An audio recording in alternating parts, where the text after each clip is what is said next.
नमस्कार दोस्तों, आपका स्वागत है स्टोरी जंक्शन यूट्यूब चैनल पर। बहुत समय पहले की बात है जब एक संत वृंदावन की गलियों से गुजर रहे थे।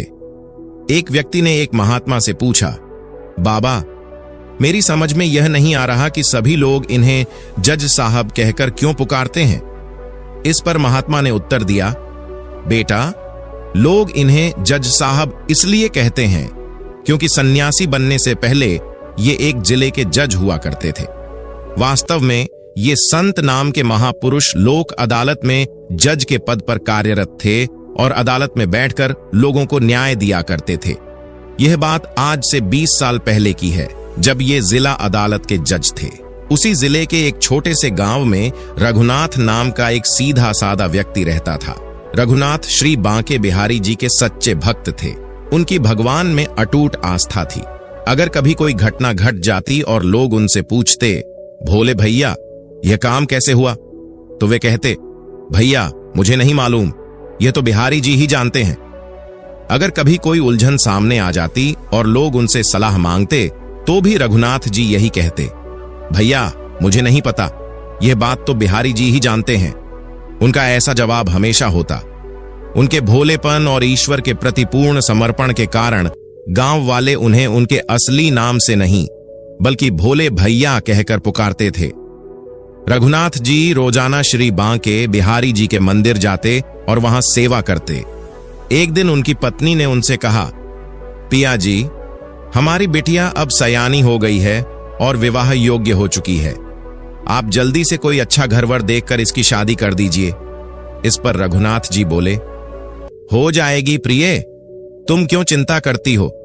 पति के इस आश्वासन को सुनकर उनकी पत्नी बोली, पिया जी, चिंता तो होगी ही, घर में एक दमड़ी भी नहीं है, बिना पैसे के भला बिटिया की शादी कैसे होगी।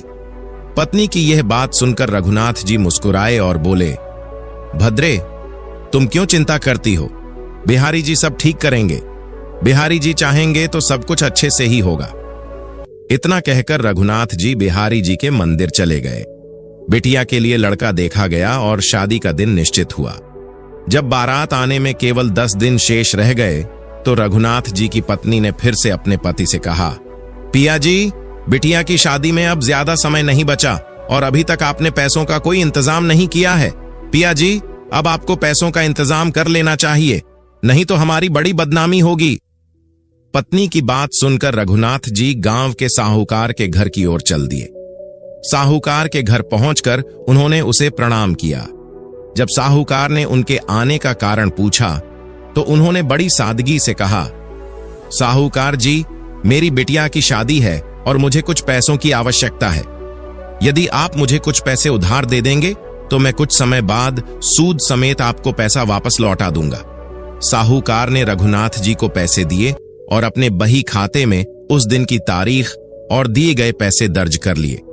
रघुनाथ जी साहूकार से पैसे लेकर अपनी जेब में रखकर अपने घर लौट आए। घर पहुंचकर उन्होंने वह पैसे अपनी पत्नी के हाथ में थमा दिए। रुपए देने के बाद रघुनाथ जी फिर से बिहारी जी के मंदिर गए और उनकी सेवा में लग गए। वह दिन भी आ गया जब रघुनाथ जी की बिटिया की शादी थी। रघुनाथ जी ने बड़े ही धूमधाम से अपनी बिटिया की शादी की और उसे खूब सारा दान दहेज देकर अपने घर से विदा किया। जब बिटिया की शादी संपन्न हो गई और वह ससुराल चली गई तो रघुनाथ जी ने अपने दोनों बेटों को बुलाया। उन्होंने कहा, बेटा, बिहारी जी की कृपा से तुम्हारी बहन की शादी बड़े धूमधाम से संपन्न हो गई। अब तुम दोनों बड़े हो गए हो, इसलिए तुम्हें अपनी जिम्मेदारी समझनी चाहिए। अब तुम दोनों कोई काम धंधा देख लो। रघुनाथ जी के दोनों पुत्र बड़े ही आज्ञाकारी थे।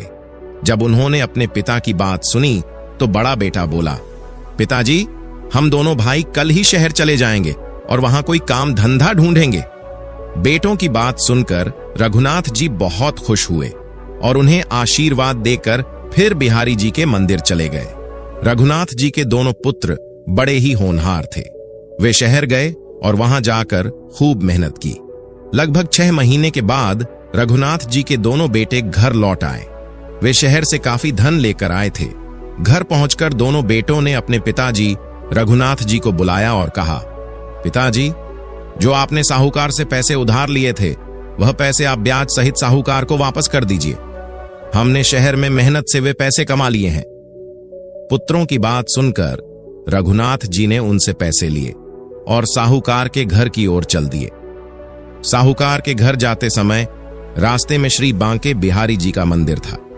रघुनाथ जी मंदिर में गए, बिहारी जी को प्रणाम किया और फिर साहूकार के घर की ओर चल दिए। रघुनाथ जी साहूकार के घर पहुंचे। उन्होंने साहूकार को प्रणाम किया। साहूकार ने पूछा, बताओ भोले भैया, कैसे आना हुआ? क्या इस बार भी पैसों की कोई आवश्यकता है? रघुनाथ जी बोले, नहीं नहीं भैया, मुझे पैसों की अब कोई आवश्यकता नहीं है, बल्कि मैं तो आपके जो पैसे उधार लिए थे उन्हें वापस लौटाने आया हूं। साहूकार ने अपनी वही खाता खोलकर दिन, तारीख, ब्याज और मूल रकम का हिसाब दिखाया। फिर उसने कहा, भैया, तुम्हें मुझे इतनी रकम वापस देनी है? रघुनाथ जी ने अपने कुर्ते की जेब में हाथ डाला और जितने पैसे साहूकार के हिसाब से बने थे वे उसे दे दिए। साहूकार ने अपनी वही खाता से हिसाब काट दिया और एक पर्ची बनाई। उस पर्ची पर उसने लिखा, आज दिनांक को रघुनाथ जी ने मुझे मेरे सारे पैसे सूद सहित वापस कर दिए हैं और अब मेरा रघुनाथ जी पर कोई बकाया नहीं है। पर्ची बनाकर साहूकार ने रघुनाथ जी को देते हुए कहा, लो भैया, यह रही पर्ची, इसे संभाल कर रख लो। रघुनाथ जी ने पर्ची लेकर कहा, भैया, आपने लिखा होगा तो सही ही लिखा होगा, मुझे तो पढ़ना लिखना आता नहीं है और मुझे आप पर पूरा विश्वास है। साहूकार ने जब रघुनाथ जी के ऐसे सीधे सादे वचनों को सुना तो उसके मन में लालच आ गया। उसने सोचा, इन्हें तो पढ़ना लिखना आता नहीं है, क्यों ना मैं इन्हें एक नकली पर्ची बनाकर दे दूं और इससे दोबारा पैसे वसूल कर लूं। यह सोचकर उसने असली पर्ची को वहीं खाता में रख दिया और एक नकली पर्ची बनाई। उस पर तिरछी तिरछी रेखाएं खींचकर रघुनाथ जी को देते हुए बोला, लो भैया, यह रही तुम्हारे हिसाब की पर्ची। रघुनाथ जी, जो बेहद सीधे सादे इंसान थे, उन्होंने वह पर्ची ली, अपने कुर्ते की जेब में रखी और कहा, अच्छा भैया, अब मुझे इजाजत दीजिए, मेरे बिहारी जी सब देख रहे होंगे। इतना कहकर रघुनाथ जी साहूकार के घर से निकले और सीधे बिहारी जी के मंदिर पहुंचे। वहां पहुंचकर उन्होंने साहूकार से मिली पर्ची बिहारी जी के चरणों में रख दी और सेवा में लग गए। कुछ दिनों बाद साहूकार ने अपना एक आदमी रघुनाथ जी के घर भेजा और संदेश भिजवाया, जो पैसे तुमने मुझसे उधार लिए थे वह अभी तक वापस नहीं हुए हैं। जब रघुनाथ जी के घर वालों ने यह संदेश सुना तो उन्होंने रघुनाथ जी को बुलाया और उनके पुत्रों ने पूछा, पिताजी, जो पैसे हमने आपको दिए थे, क्या वह आपने साहूकार को अभी तक नहीं लौटाए? अपने पुत्रों के ऐसे प्रश्न सुनकर रघुनाथ जी बोले, नहीं बेटा, मैंने तो साहूकार का पूरा हिसाब कर दिया था, उसने मुझे पर्ची भी दी थी। पुत्रों ने कहा, तो शायद उनसे कोई गलती हो गई होगी। एक काम करो पिताजी, आप उनके पास जाओ और उनसे कहो कि मैंने तुम्हारा पूरा हिसाब कर दिया है, फिर तुमने मेरे घर अपना आदमी वसूली के लिए क्यों भेजा? रघुनाथ जी फिर से साहूकार के पास पहुंचे और बोले, भैया, मैंने तो तुम्हारा पूरा हिसाब कर दिया था, फिर तुमने मेरे घर अपना आदमी वसूली के लिए क्यों भेजा? साहूकार, जो लालच के वशीभूत था, बोला, नहीं भैया, तुमने अभी तक मुझे पैसे नहीं दिए हैं। रघुनाथ जी बोले, भैया, ठीक से याद करो, मैंने तुम्हें पैसे दिए थे और उसके बदले में तुमने मुझे एक पर्ची भी दी थी। साहूकार ने गुस्से में कहा, लगता है तुम्हारी बुद्धि सठिया गई है, तुम बूढ़े हो गए हो, इसलिए तुम्हें याद नहीं रहता। तुमने किसी और को पैसे दिए होंगे और सोच रहे हो कि मुझे दिए हैं। 2 दिन के अंदर मेरे पैसे वापस कर दो, वरना मैं कोर्ट में केस कर दूंगा। रघुनाथ जी बोले, भैया, तुम्हें जो करना है तुम करो, मैं इतना जानता हूं कि मैंने तुम्हें पैसे दे दिए हैं, अब मैं तुम्हें दोबारा एक पाई भी नहीं दूंगा। इतना कहकर रघुनाथ जी साहूकार के घर से लौट आए और मंदिर में बैठकर बिहारी जी का भजन करने लगे। अगले दिन सुबह साहूकार कोर्ट में गया और उसने रघुनाथ जी के खिलाफ मुकदमा दर्ज करवा दिया। जब मामला दर्ज हो गया तो कोर्ट से रघुनाथ जी के नाम एक सम्मन जारी हुआ। उसमें लिखा था कि अमुक अमुक तारीख को आपको अदालत में हाजिर होना है और यह बताना है कि आपने साहूकार के पैसे क्यों नहीं लौटाए हैं। वह दिन भी आ गया जब रघुनाथ जी की अदालत में पेशी थी। रघुनाथ और साहूकार दोनों कोर्ट पहुंच गए। सामने न्यायाधीश साहब बैठे हुए थे। अदालत के कर्मचारी ने आवाज लगाई, रघुनाथ जी। रघुनाथ जी ने जवाब दिया, हाजिर हूं। इसके बाद रघुनाथ जी कटघरे में खड़े हो गए। न्यायाधीश ने पूछा, क्यों रघुनाथ, तुमने अभी तक साहूकार के पैसे क्यों नहीं लौटाए?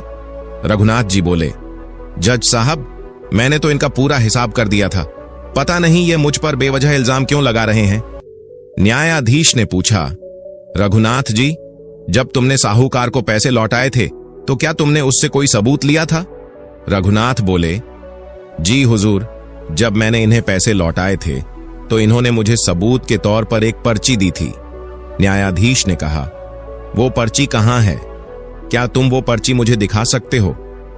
रघुनाथ जी ने अपने कुर्ते की जेब से वो पर्ची निकाली और न्यायाधीश को थमा दी। जज साहब ने पर्ची ध्यान से पढ़ी और बोले, इसमें तो ऐसा कुछ भी नहीं लिखा है जिससे साबित हो सके कि तुमने साहूकार के पैसे लौटा दिए हैं। जज की यह बात सुनकर रघुनाथ जी रोने लगे और बोले, जज साहब, मुझे इस साहूकार ने जो पर्ची दी थी वह मैंने आपको दिखा दी, इससे आगे मैं कुछ नहीं जानता। जज ने कहा, रघुनाथ जी, रोइए मत, मुझे यह बताइए, जब आपने साहूकार को पैसे दिए थे तो क्या उस समय वहां आप दोनों के अलावा कोई तीसरा व्यक्ति भी मौजूद था? रघुनाथ बोले, जी हुजूर, वहां हम दोनों के अलावा बांके बिहारी जी मौजूद थे और उन्होंने मुझे पैसे देते हुए देखा था। रघुनाथ की यह बात सुनकर जज साहब सोच में पड़ गए। वह मन ही मन सोचने लगे, जब रघुनाथ ने पैसे दिए होंगे तो कोई बांके बिहारी नाम का व्यक्ति वहां होगा।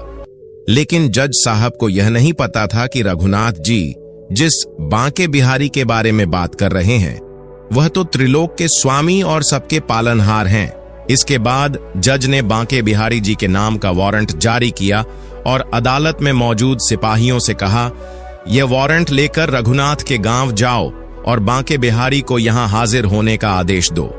इतना कहकर जज ने रघुनाथ और साहूकार को भी घर भेज दिया और कहा, आज से 3 दिन बाद फिर से अदालत में हाजिर हो जाना। अगला दिन आया।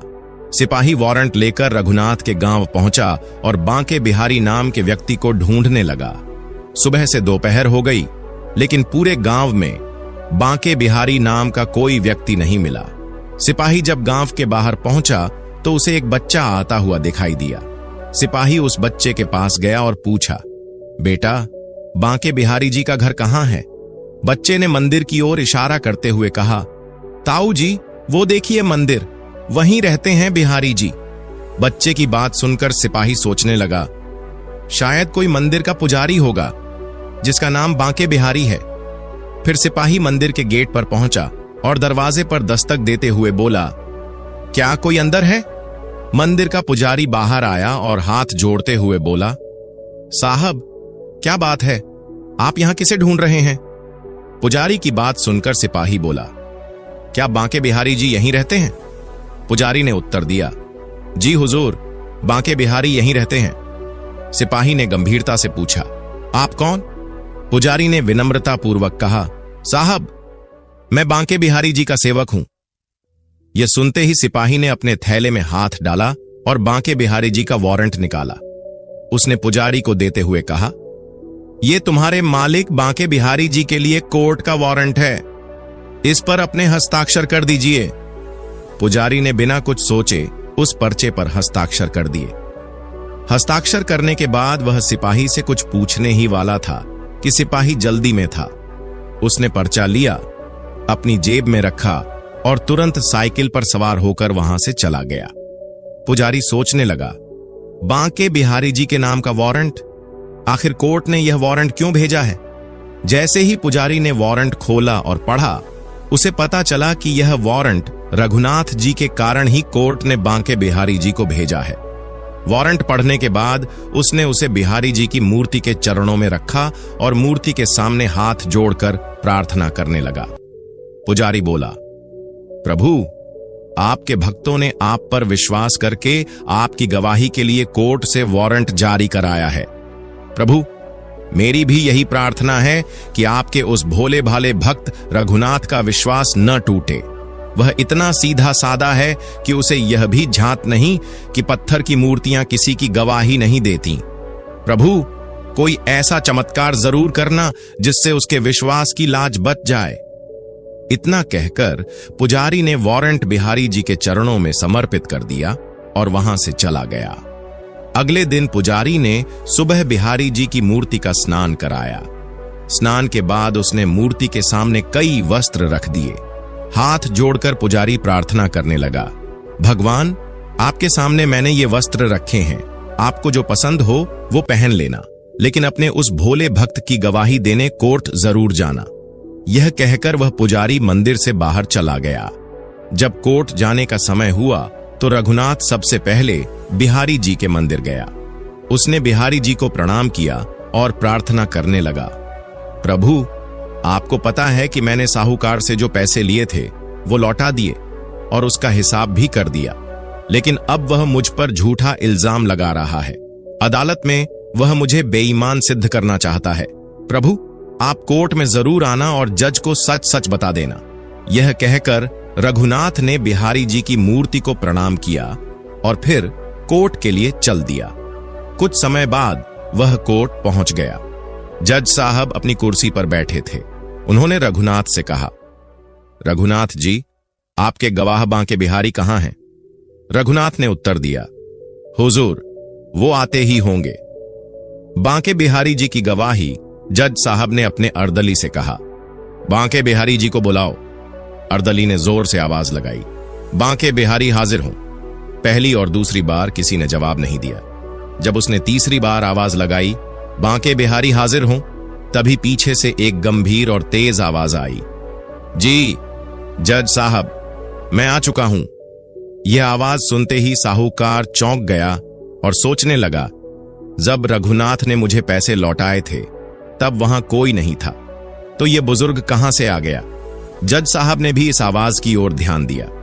उन्होंने देखा कि एक बुजुर्ग व्यक्ति कोर्ट की ओर आ रहा है। बांके बिहारी जी का व्यक्तित्व उनके नाम की तरह ही बांका था, मतलब टेढ़ा मगर लुभावना। उनकी मुद्रा थोड़ी झुकी हुई, उनकी बड़ी बड़ी कमल जैसी आंखें ऐसी जिनमें आप खो जाएं और समय का एहसास भी न हो। वह आंखें कभी कभी शरारती लगती हैं, मानो भक्तों से मस्ती कर रही हों, और कभी कभी करुणा से भरी लगती। उनकी सुंदर मुस्कान ऐसी जो हर दुख को हर ले। उनके शरीर की सुगंध एकदम मोगरे और चंदन जैसी, और चेहरे पर एक अलग ही दिव्य तेज था। सिर पर एक साफा बंधा था, गले में रुद्राक्ष की माला झूल रही थी। वह कोर्ट की तरफ बढ़े चले आ रहे थे। जज साहब ने अपने जीवन में कई लोगों को देखा था, पर ऐसा विलक्षण तेज वाला व्यक्ति उन्होंने पहले कभी नहीं देखा था। जब वह बुजुर्ग कटघरे में खड़ा हो गया तो जज साहब ने पूछा, क्या तुम्हारा नाम बांके बिहारी है? बुजुर्ग ने हाथ जोड़ते हुए उत्तर दिया, जी हां जज साहब, मेरा नाम बांके बिहारी है। जज ने दूसरा सवाल किया, जब रघुनाथ ने साहूकार को पैसे लौटाए थे, क्या उस समय तुम वहां मौजूद थे? बुजुर्ग बोले, जी हां हुजूर, मैं वहीं मौजूद था। रघुनाथ ने साहूकार को पैसे मेरे सामने ही लौटाए थे। यह सुनकर साहूकार घबरा गया और गुस्से में कहने लगा, जज साहब, यह बुजुर्ग झूठ बोल रहा है। जज ने कड़क आवाज में कहा, साहूकार जी, जब आपको बोलने का मौका दिया जाए तभी बोलें, अदालत की कार्यवाही में बाधा मत डालें। जज की बात सुनकर साहूकार चुप हो गया। फिर जज ने बांके बिहारी की तरफ देखा और पूछा, तुम्हारे पास इस बात का कोई सबूत है कि रघुनाथ ने पैसे लौटाए थे? बांके बिहारी बोले, जी हां जज साहब, मेरे पास इस बात का पूरा सबूत है। जज ने पूछा, क्या सबूत है? बांके बिहारी बोले, साहूकार जहां बैठता है वहां बाईं तरफ एक अलमारी है। उस अलमारी में 3 दराज हैं। बीच वाली दराज में एक लाल रंग की बही खाता रखी है। उस बही खाता के 44वें पन्ने पर एक पर्ची है जिसमें लिखा है कि उक्त तारीख को रघुनाथ ने साहूकार को सारे पैसे सूद समेत लौटा दिए थे और अब रघुनाथ पर साहूकार का कोई भी बकाया नहीं है। जज ने साहूकार से पूछा, क्या तुम्हारे घर पर ऐसी कोई अलमारी है? साहूकार ने हड़बड़ाते हुए कहा, जी हां, जज साहब, मेरे घर में ऐसी अलमारी है। जज ने साहूकार से अलमारी की चाबी मांगी और वह चाबी पुलिस वाले को देते हुए कहा, तुम अभी साहूकार के घर जाओ और यह जांच करो कि जो बांके बिहारी कह रहे हैं वह सच है या नहीं। अगर अलमारी में लाल रंग की बही खाता हो तो उसे अदालत में लेकर आओ। पुलिस वाला तुरंत साहूकार के घर गया और बही खाता लेकर वापस आ गया। उसने बही खाता जज साहब को सौंप दी। जज ने बही खाता खोलकर देखा और 44वें पन्ने पर वह पर्ची मिली जिसमें लिखा था कि रघुनाथ ने पैसे लौटा दिए थे। जज ने साहूकार से पूछा, तुमने रघुनाथ पर झूठा आरोप क्यों लगाया? साहूकार ने हाथ जोड़कर माफी मांगते हुए सच सच बता दिया कि उसने लालच में आकर यह झूठा आरोप लगाया था। जज साहब ने आदेश दिया, साहूकार को गिरफ्तार कर लो और जेल भेज दो। रघुनाथ को बाइज्जत बरी किया जाता है। फिर उन्होंने बांके बिहारी की ओर देखा ताकि धन्यवाद दे सकें, लेकिन कटघरे में बांके बिहारी कहीं नजर नहीं आ रहे थे। जज ने हैरानी से रघुनाथ से पूछा, बांके बिहारी कहां गए? रघुनाथ ने मुस्कुराते हुए कहा, हुजूर, वह तो भगवान हैं। उनके कई मंदिर हैं और उन्हें हर जगह जाना पड़ता है, इसलिए वह चले गए। जज साहब ने सिर झुका लिया और कहा, भगवान का चमत्कार महान है। इसके बाद रघुनाथ खुशी खुशी अपने घर चला गया। जज ने अदालत की कार्यवाही समाप्त की। कार्यवाही समाप्त करने के बाद उसने उस सिपाही को बुलाया जो बिहार जी को वारंट देने उनके घर गया था। सिपाही के आने पर जज ने कहा, भाई सिपाही, मुझे उस बुजुर्ग व्यक्ति बांके बिहारी से मिलने की इच्छा है। सिपाही बोला, जज साहब, अब क्या रह गया? आप क्यों उस बुजुर्ग व्यक्ति से मिलना चाहते हैं? जज ने कहा, भाई, आज मैं एक बड़ा पाप करने से बच गया। अगर वह बुजुर्ग अदालत में न आते तो मुझे सबूत के अभाव में निर्दोष रघुनाथ को सजा देनी पड़ती। उन्होंने आकर मुझे इस पाप से बचा लिया, इसलिए मैं उनसे मिलकर धन्यवाद देना चाहता हूं। यह तो एक वजह है। दूसरी वजह यह है कि जब से मैंने उस बुजुर्ग को देखा है, मेरा मन विचलित हो गया है।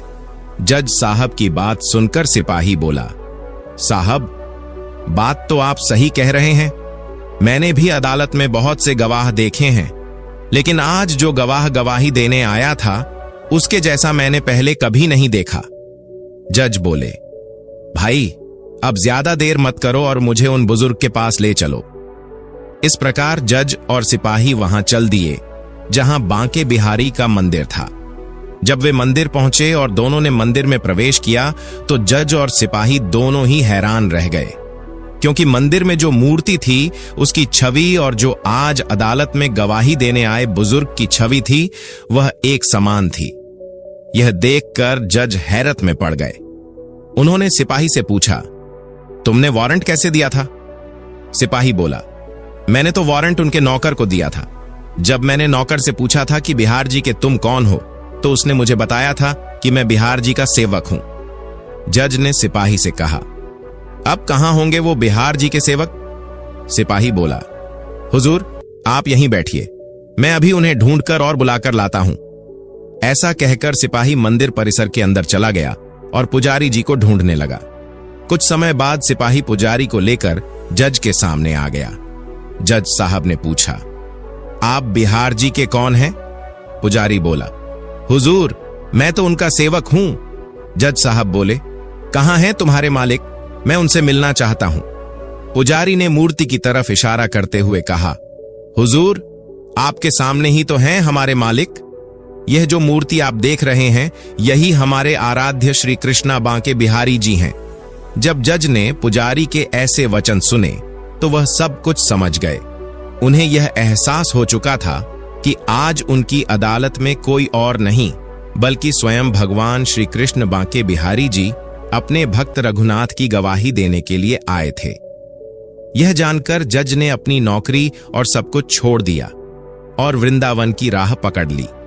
तब से आज तक वह बांके बिहारी जी का स्मरण करते हुए वृंदावन की गलियों में ही भक्ति में लीन रहते हैं। तो दोस्तों, अगर आपको आज की कहानी अच्छी लगी तो चैनल को सब्सक्राइब करके हमें सपोर्ट कर दीजिए। फिर मिलते हैं एक नई कहानी के साथ।